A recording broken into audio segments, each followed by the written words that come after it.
Here we go. Plea deals on the table, pressure rising, and a defendant quick to shift blame. But here's the catch. Once you've already pled guilty, is pointing fingers smart or pure self-sabotage? The judge isn't buying it. Spoiler alert. I wasn't using it. It was in your Louis Vuitton bag. That's what it says in the police report. It was not mine, ma'am. It was hers, and she put on me. Like, they didn't even find my possession. I didn't have a bag on me that day. No, the police report, unless I'm reading incorrectly. I didn't even have a purse that day. All right, y'all. What happens when someone takes saying it's already too late? And are you Miss Ladone? Yes, ma'am. Counsel, have you received all discovery? Did you review it with your client? Yes, Your Honor. Court will find that the state is in compliance with discovery. Ms. Ladone, did you review the application for deferred adjudication with your attorney? Did you understand it and sign it? Yes, ma'am. Did you review the true bill of indictment with your attorney? Did you understand it? Yes, ma'am. Counsel, do you waive the reading of the indictment? Yes, Judge. State, are you proceeding on the indictment as presented? No, Your Honor. Waiving count 2. Any objection? No objection, Judge. Did you review the court admonishments and admonitions with your attorney? Yes, ma'am. Did you understand it and sign it in all the appropriate places? Yes, ma'am. Did you understand you're charged with possession of a controlled substance, penalty group 1, 4,200 grams as a second-degree felony? Range of punishment is anywhere from 2 to 20 years and up to a $10,000 fine. Yes, ma'am. If you have a plea with the state, the court does not have to follow your plea. If for any reason the court does not follow your plea and gives you more than you bargained for, the fact that you entered a plea will not be used against you, and you will be allowed to withdraw your plea. Did you understand? Yes, ma'am. You have a right to jury trial, a right for you or your attorney to cross-examine and confront any witnesses the state will call, and the right to remain silent. Did you understand? Yes. Did you understand by entering this plea you were giving up those rights? Did you intend to give up those rights and enter into a plea in this case? Did you understand if the court were to grant your application for deferred adjudication, if for any reason your deferred adjudication were revoked, the court could find you guilty and sentence you up to 20 years in prison and up to a $10,000 fine? Did you understand? Yes, ma'am. Counsel, has your client been able to provide you with any defenses? Yes, Your Honor. Do you believe she has a rational as well as a factual understanding of the charges against her? I do, Judge. Do you believe she's currently competent and was legally sane at the time of the offense? Yes, Judge. Ms. Ladone, has anyone threatened you, coerced you, or placed you in fear to get you to enter the plea? No, ma'am. Anyone promised you anything other than the plea? Are you satisfied with the way you've been represented? Yes, ma'am. Are you a U.S. citizen? Yes, ma'am. Court will find that defendant has knowingly and voluntarily waived her right to jury trial. Did you review the plea bargain page with your attorney? Did you understand it? Yes. According to the plea, the state is proceeding on count 1. State recommends deferred adjudication. Let's pause. This is the critical moment. The court lays out crystal clear. She knew the charges, the possible 20-year sentence, and admitted her plea was voluntary. That's the legal point of no return. So why do some defendants still try to undo it afterward? There's to be restitution to Stephen, S-T-E-P-H-E-N, Dingler, D-I-N-G-L-E-R, in the amount of $878.88. Did you understand that to be the plea? Yes, ma'am. Defense, is that the plea? It is, Judge. State, is that the plea? Yes, Your Honor. Did you review the waiver of appeal paragraph with your attorney? Did you understand it and sign it in both places? Yes. Did you understand by signing that you're waiving your right to appeal? The only items that can be appealed are written pretrial motions that have been filed, heard, and ruled upon by the court. Did you understand? Yes. Counsel, are there any such motions? No, Your Honor. Outside the agreement, the state is requesting that your community supervision be for a term of 6 years and there be TAP evaluation. Did you understand those were recommendations from the state and the court does not have to follow those recommendations? Then to count 1, how do you plead? Guilty, not guilty, or no contest? State, any evidence? Contained in Exhibit 1 and attachments, Your Honor. No objection. State, you may be excused. Did you review the waiving and consent to stipulations with your attorney? Did you understand it and sign it in all the appropriate places? Yes, ma'am. Again, did you understand you have a right to jury trial, a right for you or your attorney to cross-examine and confront any witnesses the state would call, and the right to remain silent? Did you understand? Yes, ma'am. Did you understand that today the state will be presenting evidence in the form of witnesses' statements and police reports, but most importantly, there'll be no live testimony? Did you understand? Yes, ma'am. Court will find that defendant has knowingly and voluntarily waived and consented to stipulation of testimony and stipulations. Court will accept into evidence states exhibits 1 and attachments, and the court will review the same. All right, after reviewing states exhibits 1 and attachments, the court will find there's sufficient evidence to find you guilty. The court will defer finding of guilt as you applied for deferred adjudication. Are you proceeding with sentencing? Yes, Your Honor. Anything you wish to say on behalf of your client? No, Your Honor. All right. Do you have any children? Yes, ma'am. What are their ages? 10 and 10. And who do they live with? They got taken away. All right. Have your rights been terminated? Yes, ma'am. When someone says their kids were taken for abuse and drugs, that's not just background. It's a giant red flag. The judge is about to dig in. This isn't just about sentencing anymore. It's about trust risk and whether she's truly ready for a second chance. Giovanna Isaac Hernandez, to you. My ex-girlfriend. If you were released today, where would you be staying? My grandfather's. Are there any children in that home? No, ma'am. When's the last time you had employment? Before I went to prison. All right. And when was that?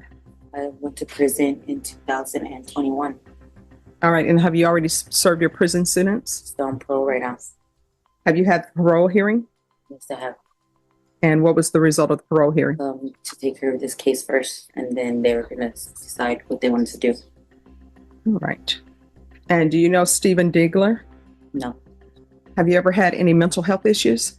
So why did you end up losing custody of your children? Baby's dad used to beat me up really bad, and someone called on me that I never went and made complaints about it. I just let it happen, and they took my kids away. All right. No, it takes more than that. I've done Child Protective Services cases. They don't just terminate your rights because you're in an abusive relationship. I also did drugs and all that. All right. So let's backtrack and take some steps back. Even if he was doing drugs, they would not necessarily terminate your parental rights. Now, they will terminate your parental rights if they tell you to do parenting classes and you don't do them. They will terminate your rights if you're with somebody who's being abusive and who's a drug user, and they say, hey, if this person does not become clean and sober and stop with his abusive behavior, we're going to terminate your rights because you continue to live with him.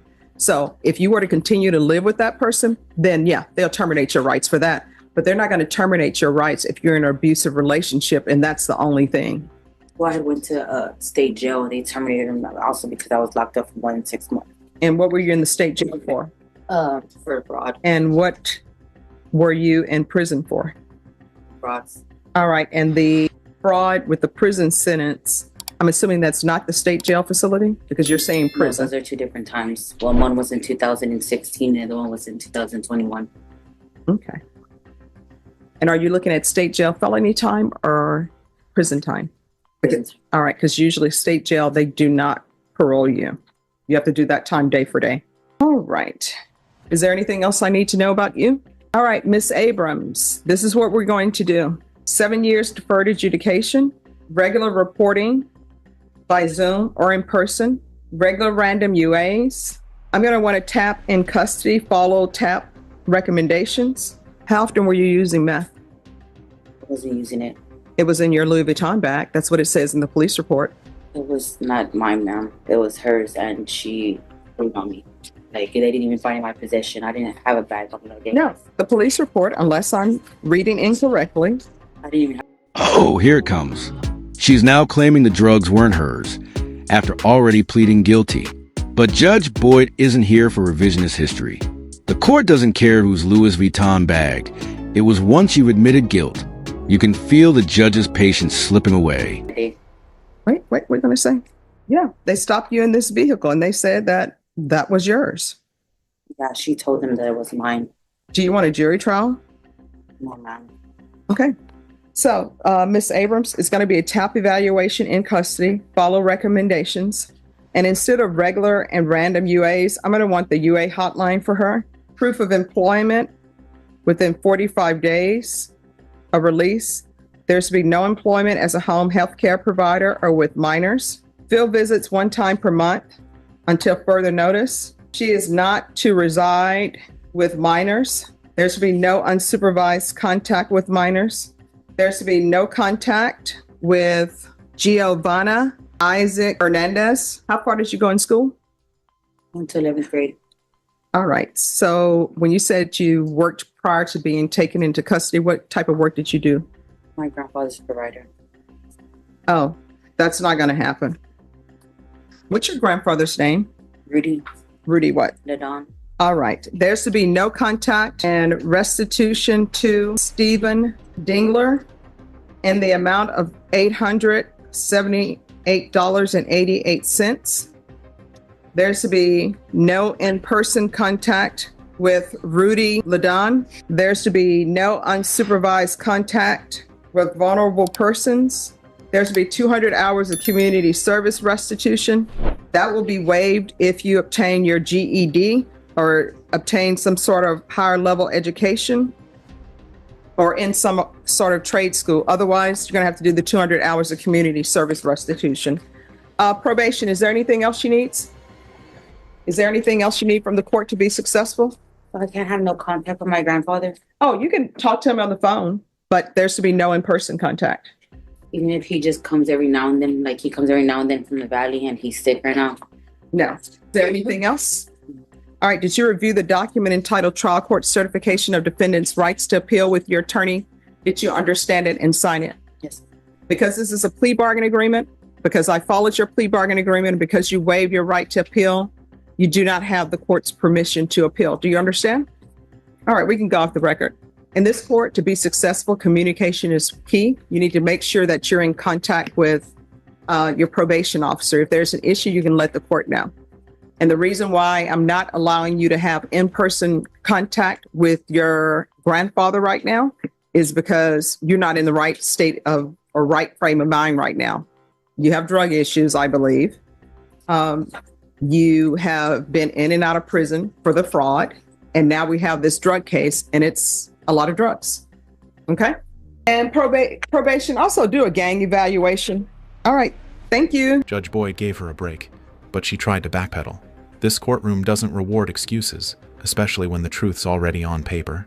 What do y'all think? Was Judge Boyd too harsh, or was this woman playing herself? Drop your thoughts below. And don't forget, in this courtroom, see y'all in the next. That's the gavel drop. Judge Boyd showed compassion with 7 years deferred adjudication instead of prison. But the rules are firm. No contact with minors, no in-person visits with grandpa, and zero nonsense. She caught a break, but tried to dance around it. In this courtroom, excuses don't fly. So is a judge fair, or did she fumble her own freedom? Let's talk in the comments.